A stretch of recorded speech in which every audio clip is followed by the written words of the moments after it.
ഇന്നത്തെ എൻ്റെ വീഡിയോ ഒരു സോസേജ് കറി റെസിപ്പിയാണ്. വളരെ സിമ്പിളും എന്നാൽ പെട്ടെന്ന് തന്നെ ഉണ്ടാക്കാനും പറ്റുന്ന ഒരു റെസിപ്പിയാണ്.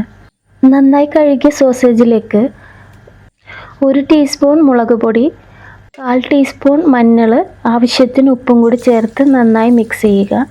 അതിനുശേഷം ഒരു പാനിൽ കുറച്ച് വെളിച്ചെണ്ണ ഒഴിച്ചിട്ട് ഒന്ന് പൊരിച്ചെടുക്കുക.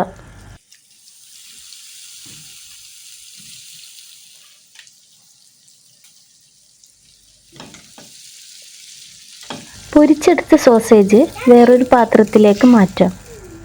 അതേ പാനിലേക്ക് തന്നെ കുറച്ച് വെളിച്ചെണ്ണ കൂടി ഒഴിച്ച് അതിലേക്ക് ഇഞ്ചിയും വെളുത്തുള്ളിയും ചതച്ചത് ചേർത്ത് നന്നായിട്ട് വഴറ്റിയെടുക്കുക. പച്ചച്ചുവ മാറിയാൽ അതിലേക്ക് 2 സവാള അരിഞ്ഞതും 3 പച്ചമുളക് അരിഞ്ഞതും കൂടി ചേർക്കാം.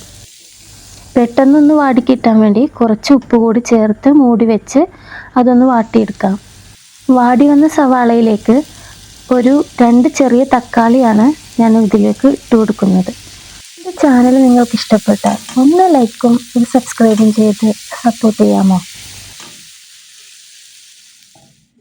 തക്കാളി വാടിക്കഴിഞ്ഞാൽ അതിലേക്ക് 1 ടീസ്പൂൺ മുളക് പൊടി, 2 ടീസ്പൂൺ മല്ലിപ്പൊടി, 1/4 ടീസ്പൂൺ മഞ്ഞൾപ്പൊടി, 1 ടീസ്പൂൺ കുരുമുളക് പൊടി, 1 ടീസ്പൂൺ ഗരം മസാലപ്പൊടി ഇത് നന്നായിട്ട് വഴറ്റിയെടുത്തിട്ട് ചെറുതായിട്ടൊന്ന് മൂടി വെക്കാം. അതിൻ്റെയും പച്ചച്ചുവ മാറിക്കഴിഞ്ഞാൽ ചൂടുവെള്ളമാണ് ഞാനിതിലേക്ക് ചേർത്ത് കൊടുക്കുന്നത്. ഒന്ന് തിളച്ച് വരുമ്പോൾ അതിലേക്ക് ഒരു 2 ഉരുളക്കിഴങ്ങ് ചേർത്ത് കൊടുക്കുന്നുണ്ട്.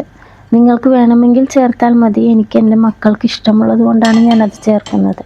പിന്നെ പൊരിച്ച് വെച്ച സോസേജ് കൂടി ചേർത്ത് നന്നായി മിക്സ് ചെയ്ത് കുറച്ചുകൂടി വെള്ളവും ഉപ്പും ആഡ് ചെയ്ത് മൂടി വെച്ച് വേവിക്കാം. ഞാനിവിടെ ഒരു കുറുകിയ കറിയായിട്ടാണ് എടുക്കുന്നത്. നിങ്ങൾക്ക് വേണമെങ്കിൽ കുറച്ച് വെള്ളത്തോടു കൂടി എടുക്കാം.